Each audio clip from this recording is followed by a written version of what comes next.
Hello and welcome to Solutionary TV. I am your host, Dr. Tatiana. We have been talking for quite some time about bringing humanity, bringing society back into a balance where there is greater equality, greater compassion, and where we can really begin evolving into an empowered global system of society and humanity. And tonight is no exception to that, because part of that whole power struggle and the imbalance that we have in society also exists still after all of these thousands of years within our gender struggles in society and certainly in the workplace. So we have got a very pertinent guest this evening, a trailblazer for women who spearheads this very issue and is absolutely determined to bring more men and women into an understanding as to why it is still taking place, particularly in the workforce. Help me introduce Leslie Flowers, and let me tell you a little bit about her. Leslie is a certified speaker, coach, and consultant. She developed her core leadership strengths while serving 45 years in the corporate arena, so she's been boots on the ground in the trenches, and the last 20 years of personal developmental study. Her mission is to crush the wage gap by 2025, which is 30 years before it has been analyzed and expected to take place. Leslie wrote her second Amazon bestseller, Champion, in 2014, to outline in simple terms the exact process required for women to grow their careers and their businesses to match the context of business in the 21st century. It is an unofficial translation of Think and Grow Rich into the 21st century terms that are easy to follow and to implement. Leslie has been facilitating teaching masterminds for 10 years. I have actually participated in those and can vouch for them. And the last 5 devoted to women asking for what they deserve, knowing and actively asking for what they deserve and getting paid for it. Leslie created her foundational program, The 8 Essentials of Performance and Achievement, 5 years ago to provide a powerful resource for her clients and a way for others to become successful by using that program to plan successes every single quarter. She also calls herself the Nanapreneur. As a proud grandmother, she divides her time between business and family, which many women have been doing for ages, and all of us trying to find that harmony and balance. So thank you for being here and holding that vision, Leslie. It's a pleasure to have you.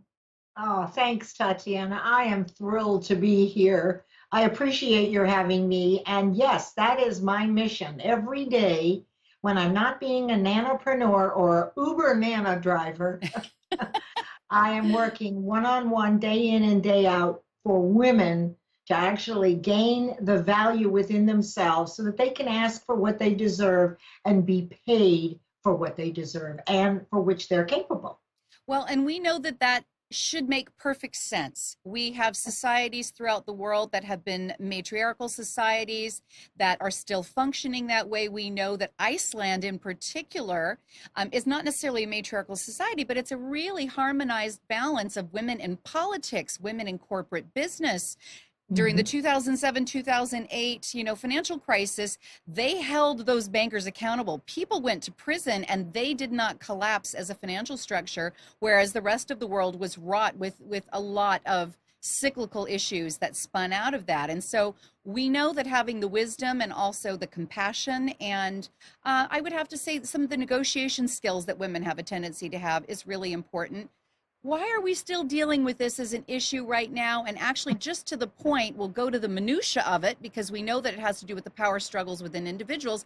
But you've been in corporate and you've also led in entrepreneurial ventures with women. What's still going on with this, Leslie?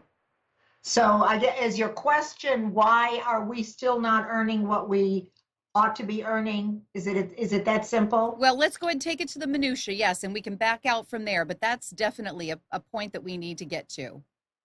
So it's actually pretty simple. And I have found over the years that from my clients that when we're confused about things, we don't take any action. And if you look at this, men have pretty well run businesses for 5,000 years or 200 generations. Mm-hmm. That's just the way it is. Mm-hmm. It's not right, wrong, or good or bad. And women have been managing the home front and all that goes along with it. And it could cross lines where the woman at home manages the finances. Now, but what's happened here is we now have only been in business full time for about 3 decades. Mm-hmm. So how would we come into business with all the skills and understanding for negotiating and with the confidence that men who have this on an inherent level, because actually they grew up inside the context and developing the context for business success, we wouldn't. Mm-hmm. So we first have to take a look at what do we know and what don't we know. Mm-hmm. And not to beat ourselves up because we're not earning what we should. The statistics are frightening because it makes perfect sense. It's no different, Tatiana, for the man who goes home and becomes the house husband and they switch jobs. There is a learning curve for men to acclimate socially and behaviorally being a house husband and taking care of the children and, getting kids to dance lessons and everything else and engaging with women. There's a learning curve. Right. Well, the same thing is true for women. Mm-hmm. So we first have to give ourselves permission to be okay that we don't know as much as we know. However, what I've learned is through the last 10 years and particularly 5 years working with women, that when women learn the behaviors and ways to influence that men have inherently, that they become more influential and more powerful. Now, and so the men who inherently step up to the plate, even if they're not qualified, if they knew about how their confidence was built, they would step up even more. But right now it's a habit. So therefore there's no power with it. For women, the work I do is teaching women those exact inherent principles that have evolved with men. And then the program shows them how to practice and observe and apply. This is a process. Mm-hmm. And we have to be all in with the process and be okay that we don't know everything and be hungry and thirsty to find it out. Well, I'm excited to see where you're going to take our viewers tonight in terms of better understanding, like you said, if there's confusion around an issue, how do we solve it? We really need to get a very spatial view. And so I want to pull back just a little bit. You're a coach. Sure. You work with men and women. I want to make it very clear to our audience that you have a wide breadth of clientele in every area, from corporate and entrepreneur and those that are working on themselves in self-empowerment. For a baseline, most coaches, I know it was part of my education, I'm sure you've come across it too, men and women not only think differently and emotionally feel differently, they habituate differently. The studies have demonstrated, if you go back to our primal code, and this is important for our audience to understand that confidence piece going forward, men and women are engendered or entrained to survive with a very different motivator. Men, for instance, are going to find that shame is the very worst thing that could happen to them in any society, and they will have a tendency, like good old Spartans, to march off into the desolation to be able to prove themselves before they would be shamed before the tribe or earn their place. And so for them, so much has to do with pride and with being valued and being seen. Whereas women, our greatest fear is to be abandoned. So what's the first thing we do if there is going to be a power struggle? We're going to compromise. We're going to get everybody together and find ways to collaborate. We over-communicate. And we're going to, try to find a place where we are not looking like we're self-ingratiating. We have a tendency to be less less of the me-mongerers, you know, when it comes to this. There are women in business that are really bombastic and have taken on a masculine model, but we're really engendered differently, aren't we, Leslie? And when that's a karmic thing as well as a tribal thing, a lot of women don't even realize where that lack of confidence or that desire to yield comes from. Can you speak to that? I know you deal with this a lot with your Yeah. people. Yeah, let's start for the people who are listening, men and women. I do primarily work with women and a few smart men. So if you consider yourself in that category, yes. If you don't, no. Okay. So here's what happens. The first thing, the superficial thing that women and men can do to become aware of the simple superficial things that occur. For example, in networking, just consider a networking situation or a business meeting. There are certain behaviors that are accepted, and they are the behaviors of the context of business, which are masculine. Women are a complete clash. As you pointed out, Tatiana, our skills are quite different. So let's take, for example, the way women and men communicate in business, okay? And this, I address this in my book, and it's very clear, and you can walk yourself through. There's about a half a dozen behaviors that women do automatically that clash with the context of success. And what the result of that is a perpetual not listening by business leaders, both men and women, to women. And it happens automatically. It is not intentional. So here's what happened. You're in a meeting and there are men and women at the table, and you say something and no one says anything, and someone else says something and a gentleman says the precise words that you used, and everybody goes, yeah, what a great idea. And you lean over to your friend and say, aren't those my exact words? The result is, from these behaviors, which I'm going to share with you what they are because it's not a secret, you may be unaware of them and you can chip away at them. Again, this is the superficial, the outward behavioral. My work also goes into values and beliefs, etc., which is the next level. So you're at a networking event, you're at a business meeting, and a man will speak in bullet points. Da, da, da, da, da, da, da. And as you pointed out, the women will tell the whole story. Oh my God, we have to go down. You have to know every detail. Well, of course, when you're managing a family, right, and you're keeping the peace, you are going to nourish and nurture everyone. It doesn't work in business. You lose them. Their eyes glass over. So one of the things is, if you're a person that has to tell the whole story, what you will do is simply practice before you go into the meeting or the networking event. What are the 3 or 4 points you want to make? Put them on an index card and only say that. Then watch what happens. You'll see a difference. Now, another thing that women do and men do differently is, and I know you're going to love this one. Men don't say I'm sorry, and they don't cry. In business, there's no crying in business or in baseball, right? But our nature, 5,000 years of evolution, has us tearful, emotional. We're empathetic, we're sympathetic. We like to talk a lot. We want everybody to feel really good. But that's clashing with the context for success. Now, that doesn't mean that you're any less a woman. It means that you say, I apologize, let me get right on that. And you bite your lip rather than cry. Typically what, I can remember myself, oh, baby, I'm so sorry. And, that's our natural response. It doesn't work in business. So if you're a person who cries and says, I'm sorry, you begin to purposely say, I apologize, let me get right on that.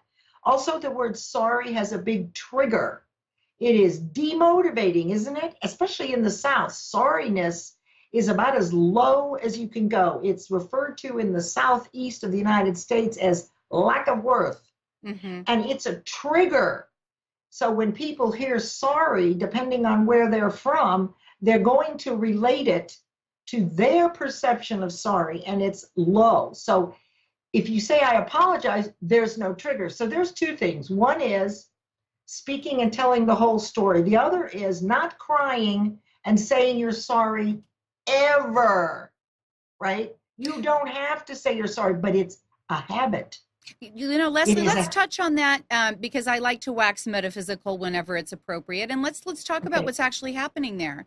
Okay. When a woman gets highly emotive after being corrected by a male or even by another female or by a larger body that's managing them, and they Mhm. go into a highly emotive state and maybe get tearful or a little overwrought and go into deep apologies, what's actually happening is there is an energy loss. There is an exchange where it is going to the individuals that are correcting them, and maybe an excessive amount of release where they're giving up too much power when it isn't actually necessary to do so. We can all handle correction without coming unglued or without losing our station or losing our dignity. And I think that it's some skills that women need to remind themselves of when they feel shamed or embarrassed and they care. Remember, primally, they're all about cooperation, because abandonment or getting fired would be the worst thing that could happen, right? It isn't about the shame. It's I'm going to lose my clan, my kin, my ability to provide for my clan, my kin. And so we get emotional because of that threat.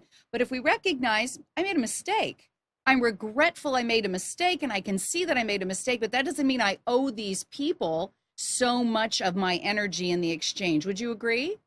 I agree 100% with that. And it is intellectually, that is the case.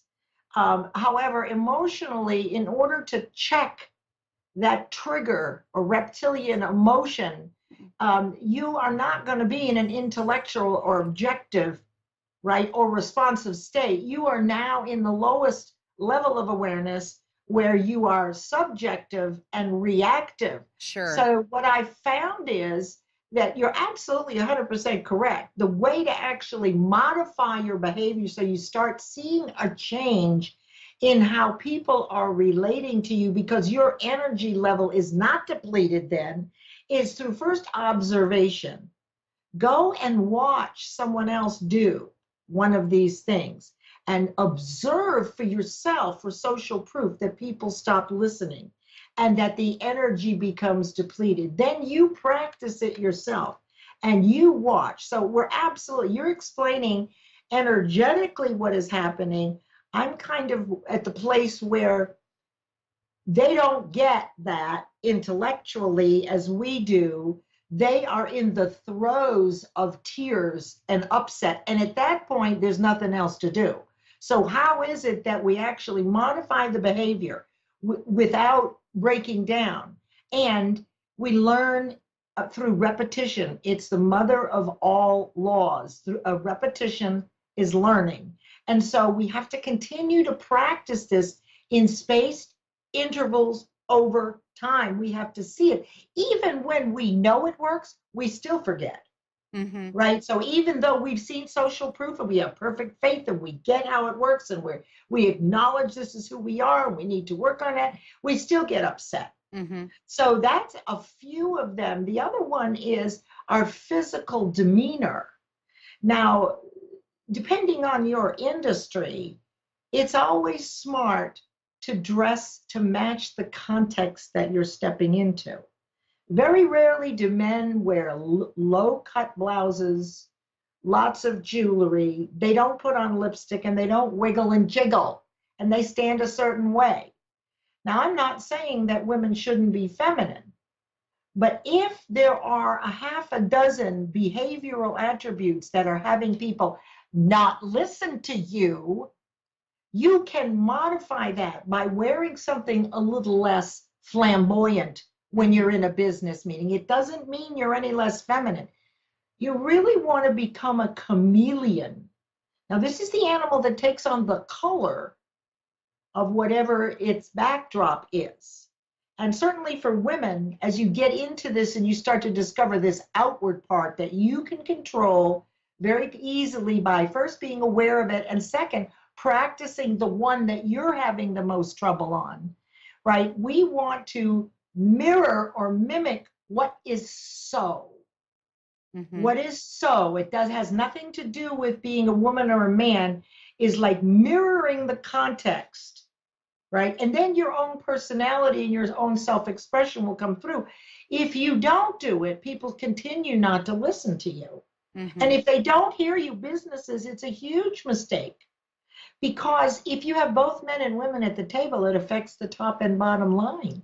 Women and men together come up with the best solutions. It's the best combination of energy, isn't it? And yet, we're not listening to women. And it's women and men business leaders. And that is why it is so important for men to be involved in this, for them to recognize, hey, you know what? I stopped listening to her. She did say that.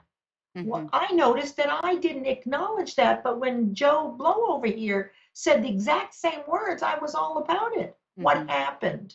This is more in your realm, right? In the what happened part. Well, the Does this make sense? consciousness is really important, isn't it, Leslie? I'm hearing you Yeah. get into the minutia, which is important. And if you're coaching anyone, you got to go into the minutia, right? You've got to talk about what happened in that situation. What could you have done? Where are you reflective about where you lost power or where that conversation went awry? But we don't want women to become masculinized. We've seen No. that look. I mean, people joke about Hillary Clinton, the way that she dresses, and other women who are wearing suits that are more masculine than men. Look at the beautiful color you're wearing right now. I would hope that that would always be, your very freeing sense of this is my personal style. But I think the emotional intelligence that I'm hearing you try to address around the women being conscious and recognizing that the way that they would handle networking with a bunch of ladies at a power luncheon where they would tell the whole story about what happened with their grandchild isn't always the face and the voice and the conciseness you want to bring into a business opportunity, that there's a lot more emotional intelligence and consciousness and mindfulness around the way they deliver. Is that what you're And, saying, Leslie? yes, and that's the superficial part. And I work in the minutia. I got to tell you, I really never lead with coach because coaches have a bad rap. Coaching for me is a tool. I'm a teacher and I'm a charismatic truth guide. I will ask you the questions. However, I know that you already have the answers. So I will present you to be your best self. For example, in my mastermind, during the mastermind portion, everyone coaches everyone. Mm-hmm. So there's a teaching piece, then there's an application piece. So for me, it is the minutia. It's this superficial piece. What do I do right now?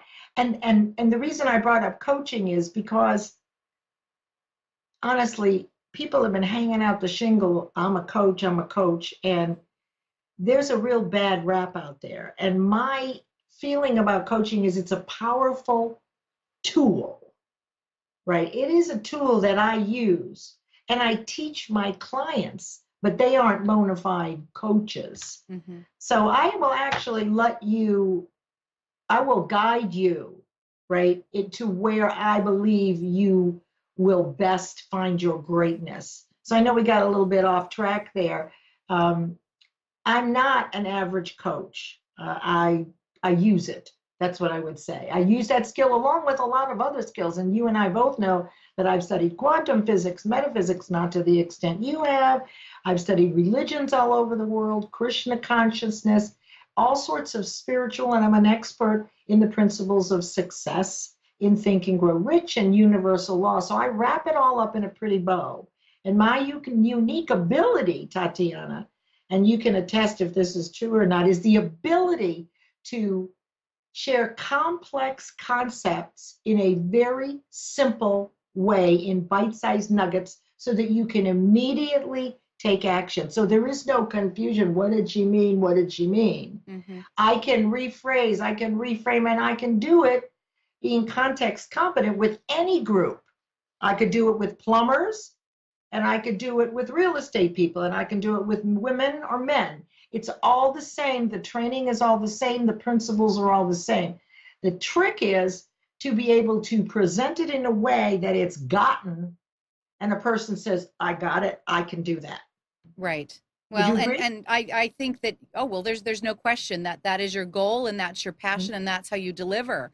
And I get what you're saying about coaching, and I don't want to overuse and get stuck on words, but any good coach that's been through a strenuous curriculum understands that they are meant to ask good questions because their client always does have the answer, exactly as you said. Yes, yes. What in this case is probably unique to what you're offering is that a lot of these women don't know why primally, literally it's a karmic, it's an engendered habituation to certain responses they may not even understand. You're talking about 5,000 years and the cultures that they've come from, where they are expected to be quiet, that maybe just a few generations ago a woman would have been choked out for speaking too loudly, or backhanded for interjecting in a male conversation, or or she was a slave, or a concubine. So we have to remember that there is DNA memory, and that there is a fight or flight reaction that we all have. And women coming into power in these positions as we transition to a more harmoniously balanced society. The pendulum swung real far in patriarchy. It's going to need to swing back. We have matriarchies that exist all over the world right now, and I did a little homework on them, and you and I talked about it before. What's the difference between our society? We're still westernized in kind of an old Judeo-Christian. It had a lot of religious connotation to it, but it was a power struggle. And as we swing back, having women understand that it isn't that they need to beat themselves up. It's not going to always come through as another self-help book. It's also part of just conscious, mindful monitoring of their own trigger behaviors. Wouldn't you say, Leslie, and part of the work they do with you? Yeah, I would. And the challenge really is, excuse me, women want more. I mean, there is no question. I work with women all the time. They want more, and men too. But there's a distinction here. They want more, but they're not willing to do what it takes. They'll throw money at something and then complain that they didn't get any results. That somehow, it's the same thing with the health club, right? They didn't have the real desire behind it. They didn't have the persistence. They didn't really, really, really, really want it. It would be a nice to have, and how come I don't have it and everybody else does, or it seems like everybody else does? All you have to do is take a look at health clubs in January.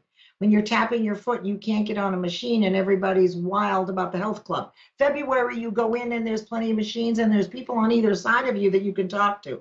March, you're in a desert. Okay, so relate this back to what is it that they're being ineffective about? What's the lack of follow through as it pertains to this wage gap in women holding their value in the workplace, Leslie? Because they don't know what they want. That's the first place. They don't really know what they want. And then when they find out, they're not really willing to do the work. Now, that is the result of 10 years of teaching this material. Once I teach it, they're willing. But I first have to get you to be willing to go all in and open your mind and to learn new things and apply them. New things scare people.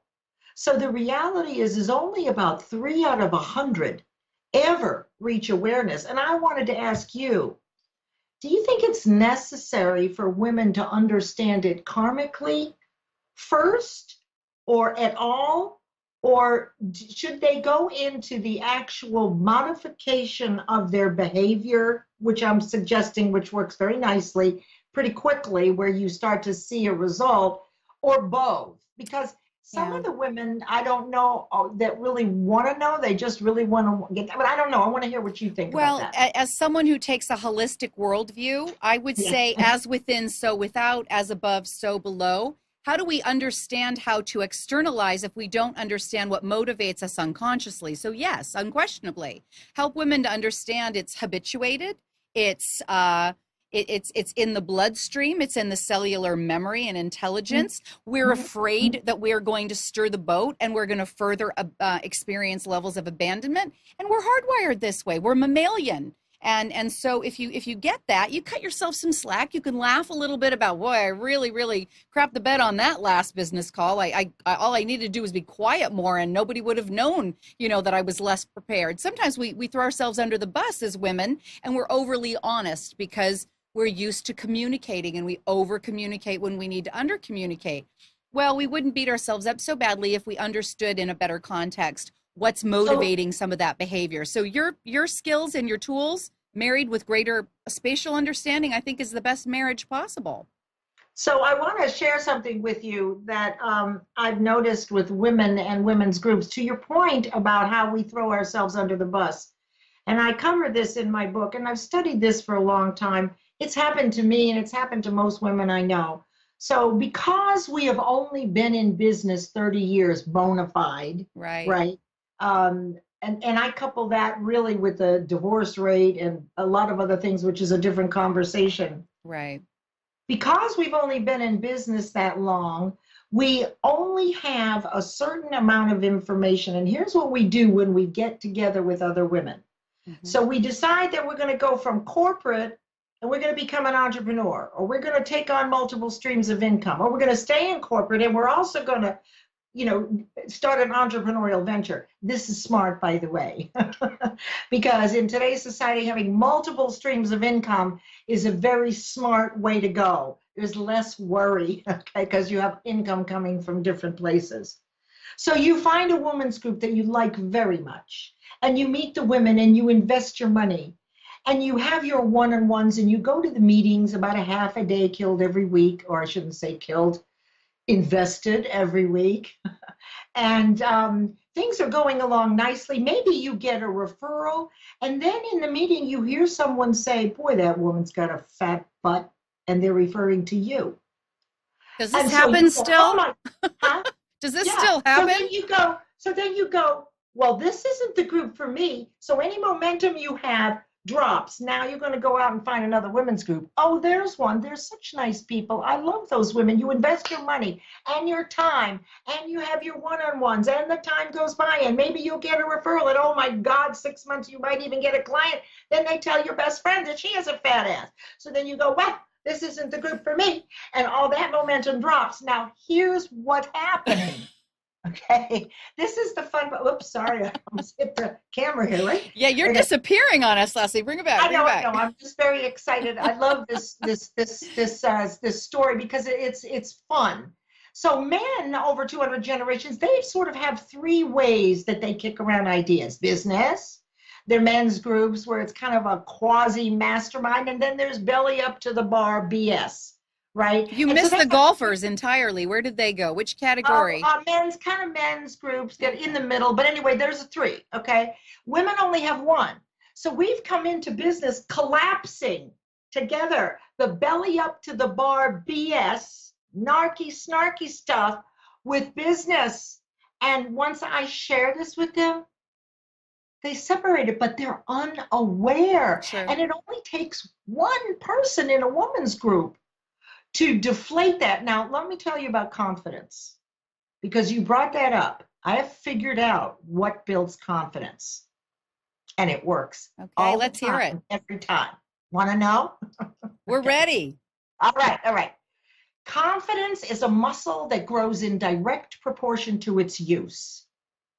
And the way we use it is through consistent achievement in spaced intervals over time. Achievement, I mean by goals, tasks, purposes, intention, they're all the same to me, stuff you want. When you're in a woman's group and you're going along like this and you're achieving and the confidence is building, as soon as that one snarky comment is made, unintentionally sometimes, but not very nice, it's the pin in the balloon of your confidence. And then it drops and you've got to start again because you've been going along achieving. The key to success and abundance and is confidence through consistent achievement over time. And I've never met one person to this day that has ever taken a bona fide goal-setting course in high school or college. Oh, maybe there was something in the Army and maybe in a marketing course. So coupled with the fact that neither men nor women know how to set a goal to achieve. So it's particularly critical that I teach women the 12 laws of achievement, that when you use as many of them as you can, will give you your best shot at success. So now women have to separate those behaviors to more respect one another. And once they learn it, they can do it. We're very smart once we become aware. We just weren't aware of that. But I have hundreds of people that have said to me, yeah, this is me, beep, beep, beep, for years. Money going and no traction. So that is kind of a fun story about how it happened for me.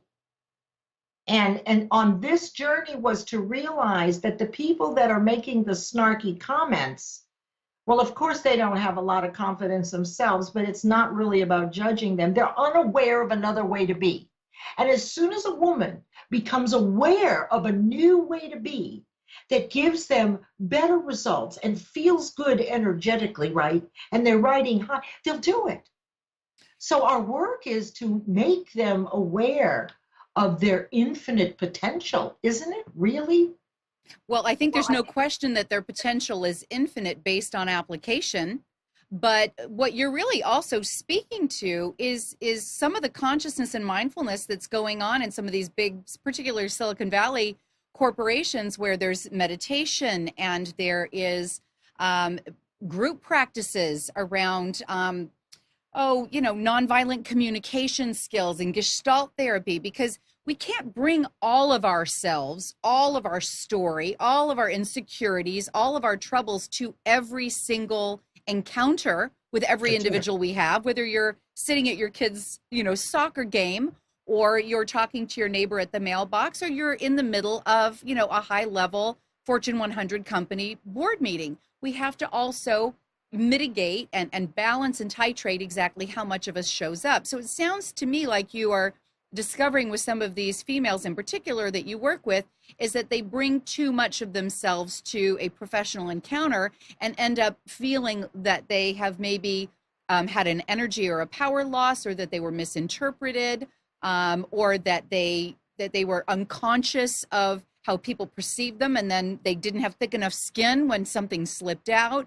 So let's talk to them holding their femininity, being mindful of how much they can emote, how much they can share, what is appropriate to share, those sound bites, like you said, 3 sound bites, and still be in a whole place themselves where they don't feel like they are not true to themselves. How do you help them get around that, Leslie? Well, like I shared before, the first thing is to just become an observer and start looking at these things. Now, I'm going to tell you truthfully, I no longer work with those women.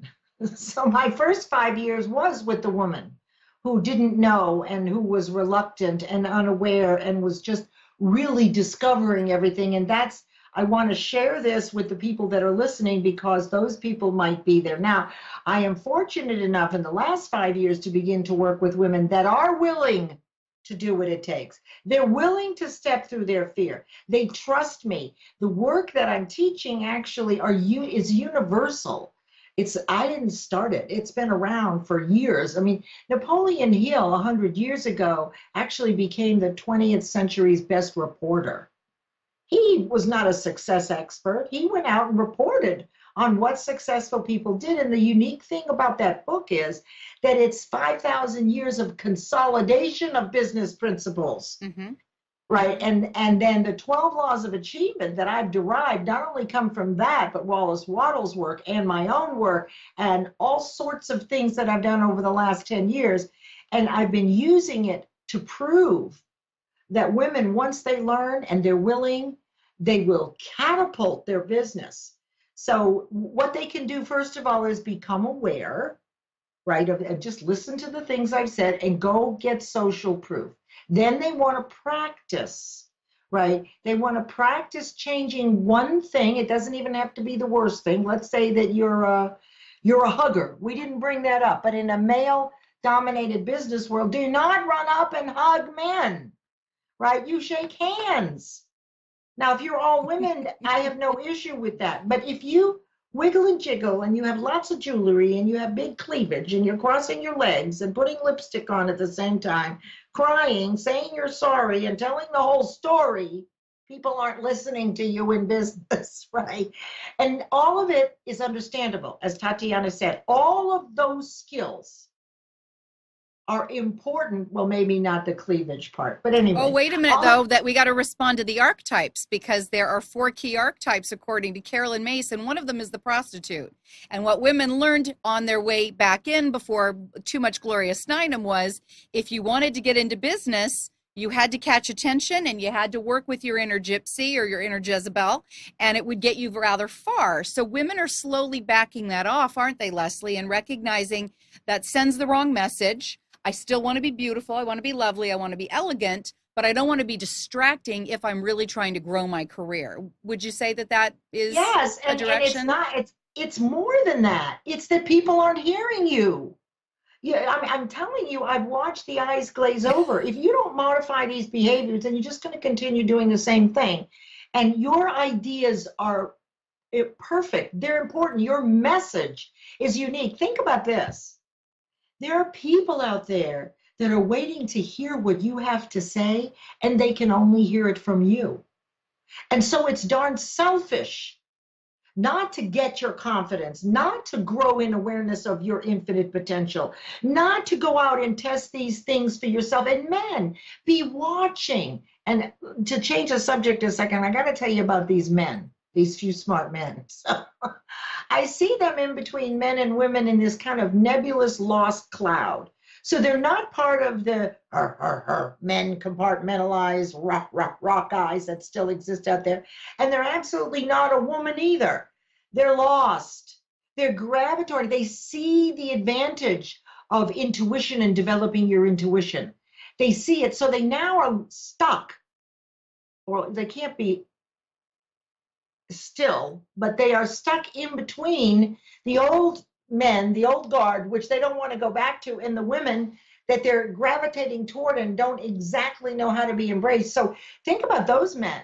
There's a whole lot of them that really don't fit in anywhere. What do you think about that, Tatiana? I think that we're in a very transitional society all around on this one. And the truth of the matter is that we're experiencing a peak in human evolution. Where human economy and industry is going looks like we're going to have a lot of AI taking over our business, and we really need to individuate and become reflective of our personal skills, our worth, our value, and look around at society and find a whole new reset. So yes, the men that are dealing with strong women that, you know, would be insulted if they picked up the check when they met each other on their first match date, are those confused men that are right in between, are experiencing the same graduation and transition we all are. And then we have women that also want to be women, and they want gentlemen, and they do want to be lovely in the workplace, but they also want to be treated seriously, and they want someone looking and making eye contact instead of looking at the girls, right? And they want to get paid equally. So I've got a good question for you, Leslie. This came up recently with a family member of mine. They mentioned that they had been out in the corporate world, and then had gone back to get their bachelor's degree and some further certifications, and then got placed in some of these higher positions, but were expected to take on a lot amount of work because they had a lot of diversified skills, right? A lot of opportunities to kind of sort of do some co-managing in this department and oversight of this one and working underneath this particular supervisor. They were told at a recent business meeting in front of their colleagues that they had been given a promotion. They had not heard about this behind closed doors. They had not been asked if they were interested in the promotion. They were told in front of everyone else in an open forum that they had been promoted without any conversation about increase of pay and without any reason to expect an increase of pay. And when they, being the good team player that they are, strong, work ethic, good working mom, kids at home, putting them through different classes and Boy Scouts and whatever else, when she went and approached that supervisor after, rather than saying, hey, that was inappropriate, how is it that I was not made aware that you were considering me for promotion, which I appreciate, but you didn't bother to clear that with me so that I was prepared. I didn't get to hear I would be compensated. I didn't understand the breadth of my duties. Instead, she was told, you show how well you can do these jobs that I've just announced to everyone you're going to do, and then we will talk about increase. Would men put up with this kind of thing, Leslie? Where would you tell a female client that found themselves in that position that they might have given too much power away, and how to get some of that back and be valued for their contributions thus far? So I would first be grateful and say thank you very much. And then I would, right, that doesn't bother me as much. And I take a look at Comey and these people who were men who were fired by tweets. I have seen, I actually was fired by phone in a meeting that was at the other end. I used to work in startup companies as the executive admin and the only one for startups for about 10 years in Research Triangle Park. And there was a coup around 2002 with a startup that I was involved with that had already done 2 rounds of funding and millions and millions of dollars, fabulous products. And the coup occurred and everybody was in the conference room and I was manning the front door and was on the phone. And they said, oh, and Leslie won't be needed anymore either. Now, for about 4 seconds, when I heard that, the blood began to rise in my ears, like how dare they, right? The old reptilian energy, those SOBs, etc. But at the 5th second, I was able to say to myself, well, you know what? They don't appreciate me anymore, and I'm really good at what I do. So this is actually a gift because I get to leave and go find someplace else that really, really appreciates me. Right, and reset the whole bar again without giving away too much power and having there be an expectation that you're not interested in engaging in those right, future relationships. That woman, or the man, or the woman who was given that, I would first acknowledge it. This happens all too often. In fact, one of the examples I use is that when men have this confidence to step up in business without being capable, what happens in corporate is the women end up cleaning up all his work. I mean, that's how it was for 45 years. He would step up to the plate, not necessarily be qualified, and then it would be all the women and the staff and the directors that had to do the work for which he was being paid for. So this is nothing unusual. So we're good at taking delegation is what you're saying. But how would you help this woman regain her power in that situation? I would have her go and have a sit down with them and begin to discuss what her value is and how much money she should be compensated. What was she getting a raise with this? No, actually, she was not even made aware that she was getting a promotion until we were in an open forum meeting and it's being said in front of all of her colleagues. So no, there wasn't even time to even gather what the scope of work was going to be and the expectations for work. It instead almost cornered her to make it look like she owed that to everyone else to be that compensatory without there being any discussion of compensation for her financially. So that doesn't bother me. The fact that they did that, I can remember at another company that I worked at, all the women always ended up cleaning the kitchen, and I finally complained. Like we had a community kitchen, right? And only the women were cleaning up the kitchen. This was right around 2000. And I remember saying, let's have a schedule. The men can also clean up the kitchen. Boy, they did not like it. But this is just old habituation, isn't it, with the exactly. genders? Okay. So as far as your person, I would be grateful. I would document all the wonderful things that she had done. I would keep track of any letters or emails of accolades. I would update my resume. And I would begin to look for places that were looking for you. But I would also have a conversation and say, a straight conversation. But one thing I've learned from men, have a plan B. So the plan B is all those wonderful things that she did that gave her that promotion, probably lateral, so there's no money, but because she did all the work anyway, let's call her a director instead of a manager. Be ready to leave. I think that's valuable. Yeah, that is valuable advice because the truth of the matter is that you are in a co-creative field when you recognize that there are always opportunities that may present themselves as a choice to exit because you have ascended to a new level of appreciation of your own worth and you need to reset the field around you to also be able to perceive your worth. Sometimes kids, if you think about youth, Leslie, I think this is a great example that all of our viewers will understand. They might have grown up in one small town, and by the time they're 15 and they're just past the awkward phase, all the kids in school know them as that kid, that awkward kid, that kid that didn't have the social skills, the kid that didn't have the money. But when dad moves with a job or mom moves with a job, and the next thing you find is that their braces are off, they're better looking, there's more money coming in, all of a sudden they're the rock star of the new school in the new town, and we get to reset our boundaries and our sense of self and others' perceptions of us. So I think that's grand advice. Really, it is take a step back, recognize that you can have a plan B, and as you develop that plan B or C, recognize that should where you currently are not choose to honor you financially for the value and the additional contribution you're making, you have a place to exit left or right and be able to, say, I left as a director and I am looking for the director's pay, and you can interest me for 20 grand more, and end of story. Kind of comes exactly together. Right. And this also speaks to the law of sacrifice.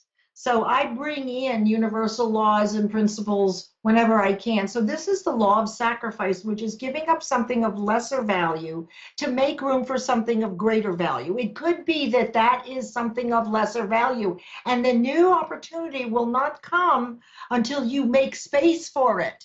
So I would be prepared, right? Plan B, you've done such a great job. And I would go in, and when you have that plan B, you have reviewed your own value, and you're changing your own vibration and context. I did a lot of good things here. These people really need to pay me because I'm really doing 3 jobs, right? Get your resume updated, go in and point it out, and just lay it on the line. Always remember, give a choice, and then don't say anything.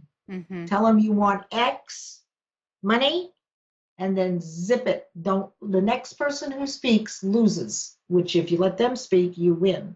That's an old sales thing. The other thing is what you want is already moving toward you at the same velocity and vibration that you're moving toward it.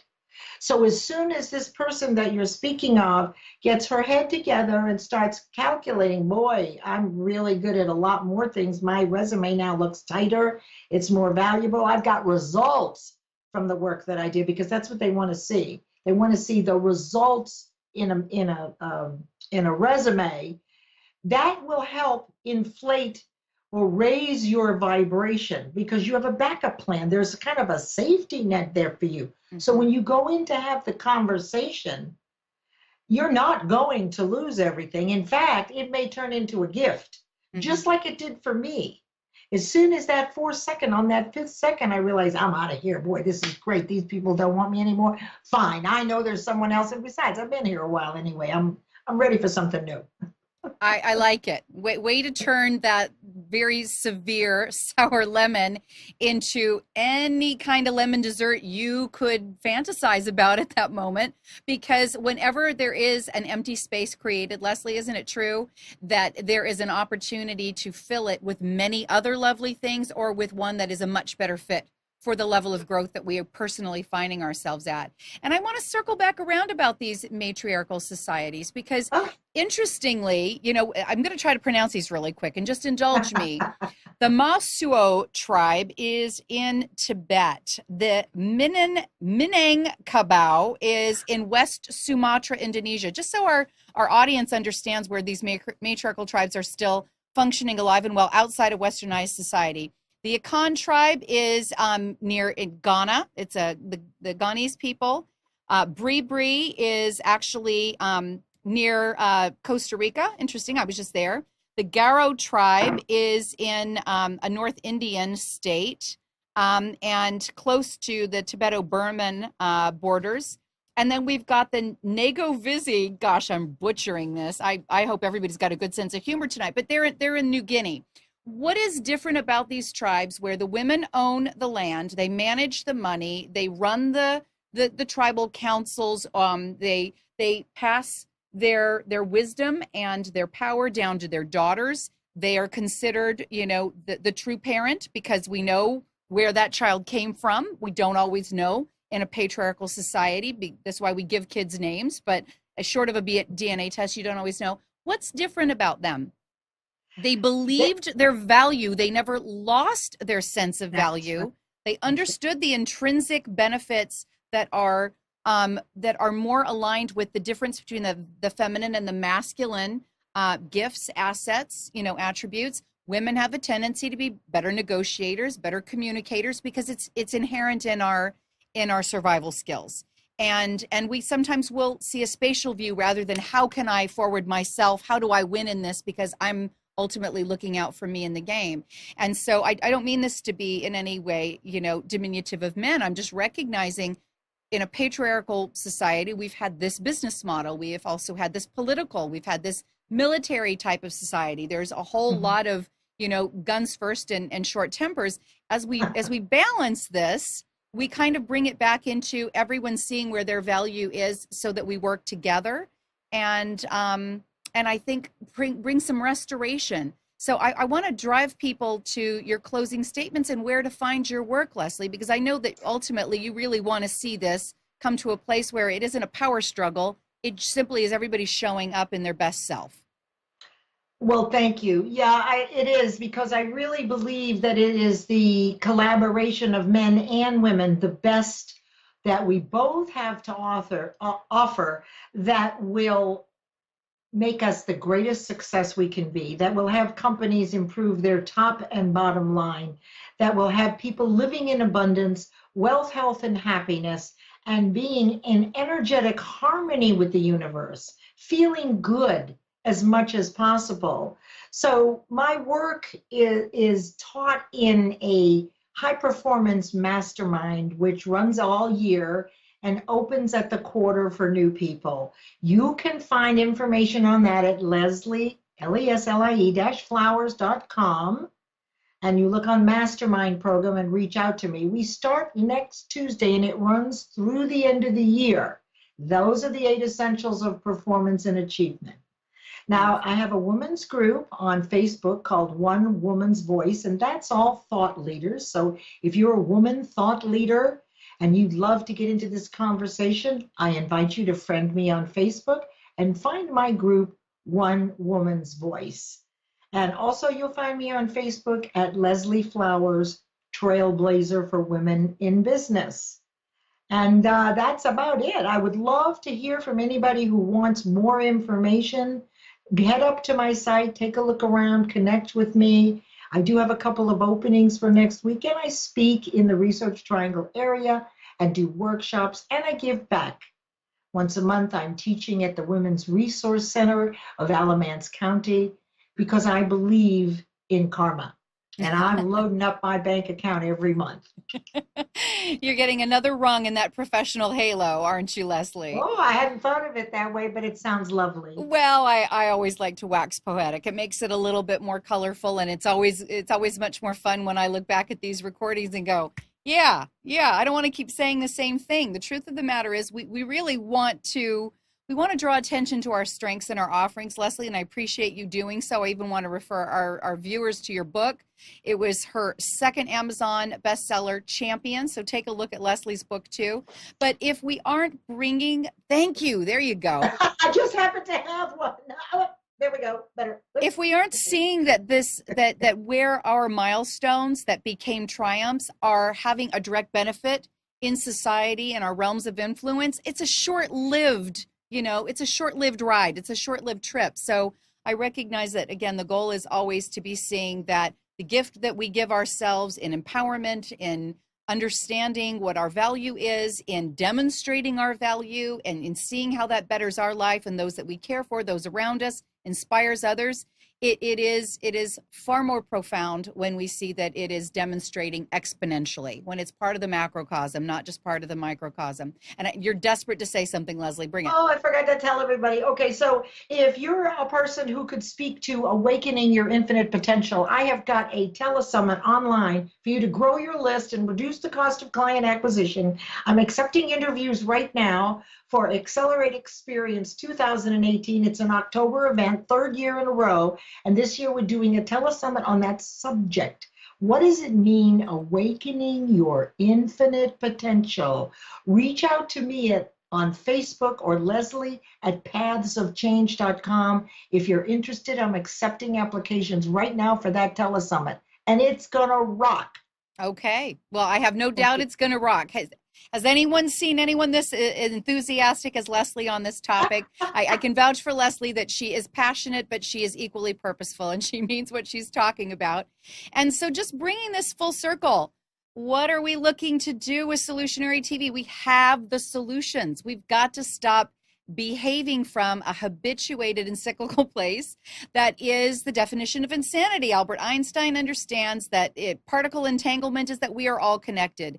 If we see ourselves from a place of individuation, if we see ourselves as looking out for ourselves, any of these old models that do not recognize that cooperatively we get a lot more done, there's a place for everyone in society, and humanity is going to be a far much kinder and more progressive body of sentient life as we move forward in our own evolution, as we become spacefaring. It's really important to start with this conscious reflection and understanding our value so that we can recognize and address others.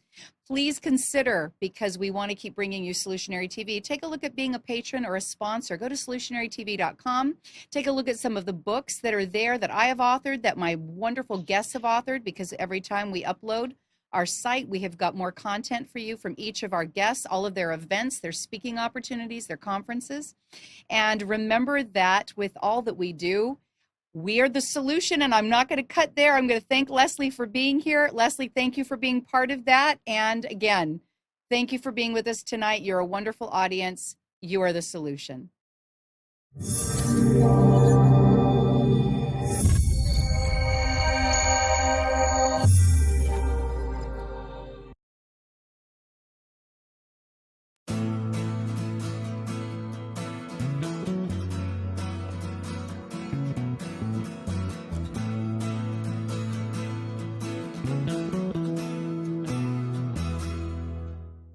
You are tuned to the Nissan Communications Network.